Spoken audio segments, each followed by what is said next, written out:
Hey guys, it's Noelle. It's coming to the end of March, which means it's that time where you open up your bullet journal to a nice clean page and set up April. In this video, I'm going to show you how I set up April 2018 in my bullet journal and hopefully give you some cool inspiration to work into yours this month. But before I do, definitely subscribe to 17 on YouTube so that you don't miss out on any of my future bullet journaling tips and tricks. All right, let's go. Usually I start out my monthly setups by drawing the month out in big calligraphy and then doing a design around it in a huge opening spread. But I decided I wanted to do something different this month because that's getting a little played out. So instead, I decided to draw a fun monthly overview calendar. One of the easiest doodles to draw in a bullet journal is a mason jar. And since I love easy doodles, I drew a big mason jar on the opening page of my setup. Then I wrote April out at the top of the page in faux calligraphy. And then I drew a line that represents a wire, which you will understand why in just a few seconds. I added a green drop shadow to April. And then what I did was draw out a calendar inside of the mason jar. This whole page is going to serve as kind of like an overview of the important days in your month. To add some fun and character to the page, I decided to add dangling light bulbs. I made sure to give them varying lengths so that it's a little bit more dynamic and cool.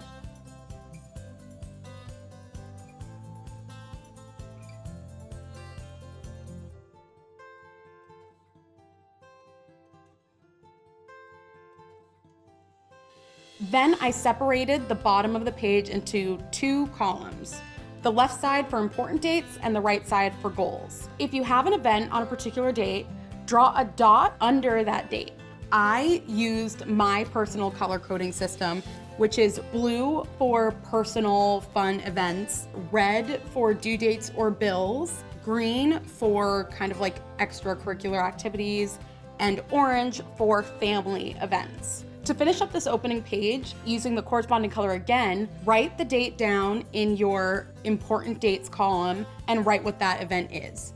That way you'll be able to look at your calendar and get an overview of what days have events on them and how busy you are, and then to get more details about that particular event or date, you just look down into your important dates column. And then on the right side, you just write down some goals that you want to achieve throughout the month that don't have a particular date attached to it. For me, I wrote down, keep your room clean all month. A second goal might be for you to get to school on time every day.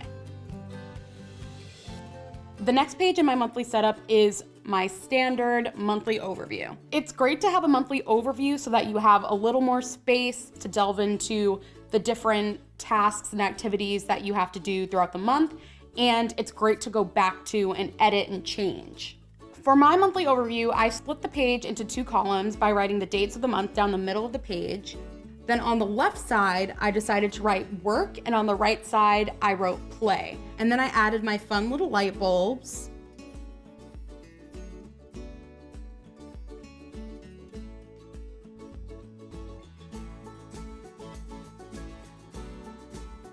And then I just filled it in.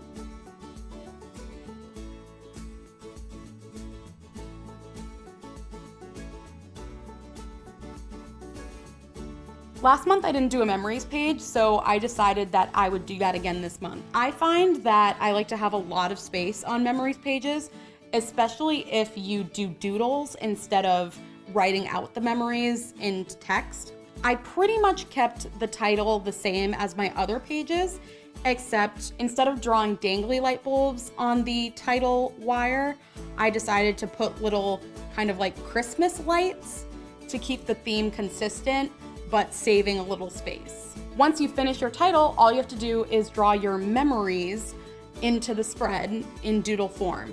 I drew out some examples. So let's say I got a blowout on the 3rd of April that I just wanted to write down. So I drew a doodle of myself with long, luscious, wavy hair, and obviously it looks nothing like me, but you win some doodles and you lose some doodles. To bring my dangly light bulb theme into the mix, I decided to use the squiggly wire to separate my different memories and drew light bulbs at the end of the wires. Next to that, I drew a baseball and a bat, and that's to represent a game night that I had on April 6th.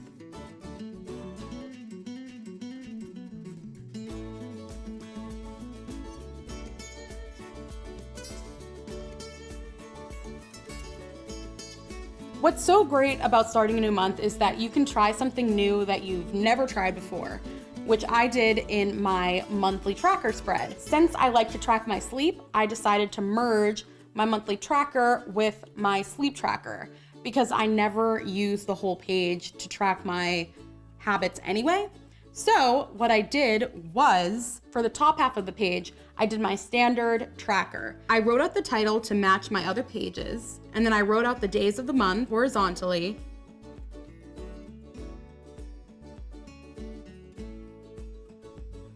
And then created a graph.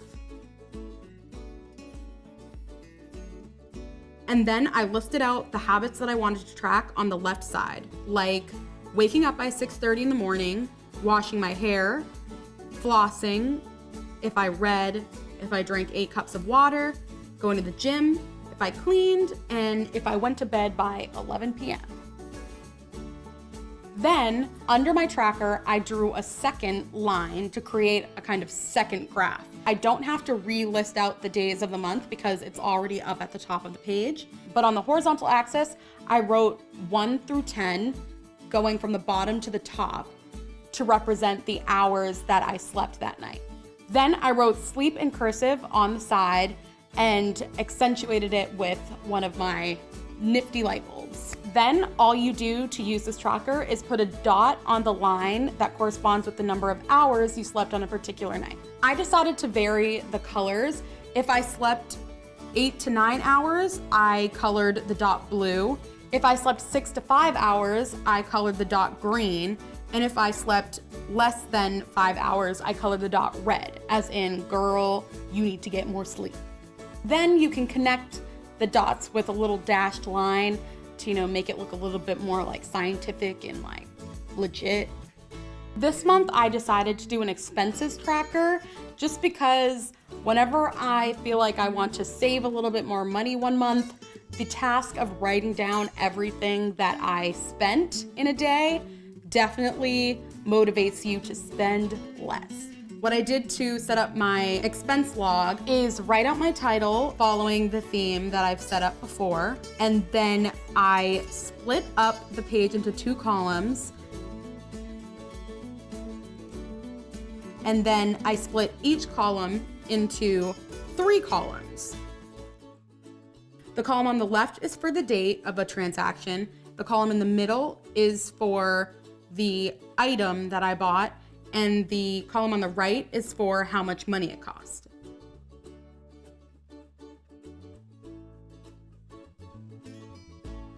And then all you have to do is write down everything you spend for the rest of the month. Trust me, this little setup is really gonna help you save. Now we have come to the main event, our dailies. For the dailies, I took my gray marker and drew out a little box on the top row, and then drew a line under it and all the way across the page, and then extended it down into one of my classic dangly light bulbs, because gotta keep that theme consistent. Then I wrote out April in cursive over the gray box. After that, I drew out 6 lines for each day of the week because I'm going to merge Saturday and Sunday as the weekend. And just to add like a little accent, I like to put like a black little bracket on each side of the title boxes. And then I drew 1 long line at the bottom of the page. That's gonna be my notes section. Then I wrote out the dates that this page is going to track, which is April 2nd through April 8th. I wrote out the days of the week, Monday through Friday, and then the weekend, and then wrote out notes at the bottom. And then, as always, you just fill it in.